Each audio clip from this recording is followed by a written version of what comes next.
Les fruits que j'ai goûtés lors de mes voyages à travers le monde et qui n'existent pas aux États-Unis, ou alors ils sont très difficiles à trouver ou très chers, et ça m'énerve.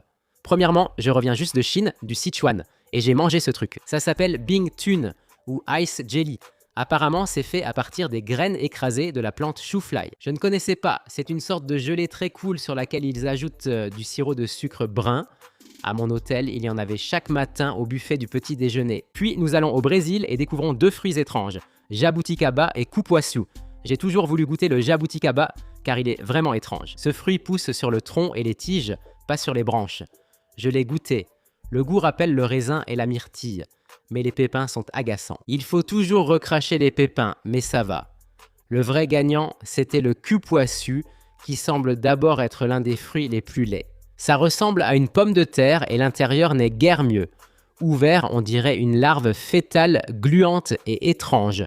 Mais au goût, c'est incroyable. C'est un peu gluant, je l'admets, mais c'est acidulé, avec une petite note florale. Et franchement, j'adore ce cupuaçu, mec. Le prochain, le Vietnam, Chan. C'est le meilleur café que j'ai jamais bu de ma vie. Je ne plaisante même pas. Il est fait à partir de grains de café fermentés qui ont traversé le tube digestif d'une civette et qui ont été expulsés dans ses excréments. Et je ne plaisante même pas. C'est tellement bon. Ça a presque le goût du chocolat. Je ne plaisante vraiment pas. Voilà ma tête la première fois que j'ai goûté au Chan. Certains disent que c'est de la maltraitance animale, mais la civette mange ce qu'elle veut en quantité. Et tout ce qu'elle fait, c'est qu'elle fait ses besoins devant les gens et les gens sont contents, d'accord? Franchement, c'est la civette qui gagne dans cette histoire. Ensuite, la Nouvelle-Zélande. Georgie PS. Je n'ai ni photo ni vidéo de moi en train d'en manger car j'étais trop occupé à le faire.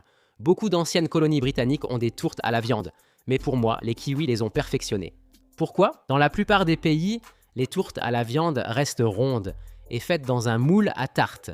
Les kiwis, eux, les ont créés carrés et portables, presque comme un sandwich à emporter partout. Il y avait en fait une chaîne de restauration rapide appelée Georgie Pie, mais je crois que McDonald's les a rachetés.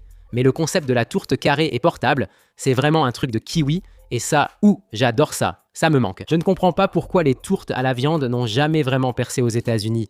On a des tourtes en croûte, mais ce n'est pas aussi bon. Pour gagner beaucoup d'argent aux États-Unis, ouvrez un boutique de tourtes à emporter. Je serai votre premier client. Et enfin, la chose numéro 1 qui m'énerve de ne pas avoir ici aux États-Unis, c'est la glace au salmiakki de Finlande. Je n'aime même pas la réglisse noire et salée, mais pour une raison quelconque, quand ils en font une glace en Finlande, c'est incroyablement bon. Beaucoup de pays essaient de faire de la glace à la réglisse noire, mais aucun n'arrive à faire aussi bien que le salmiakki. J'ai goûté les versions suédoises, danoises, tout ce que tu veux. Les Finlandais restent les meilleurs. C'est la seule bonne et la meilleure. Super, maintenant je suis triste, en colère et j'ai faim. Je suis sans gris, sans thé.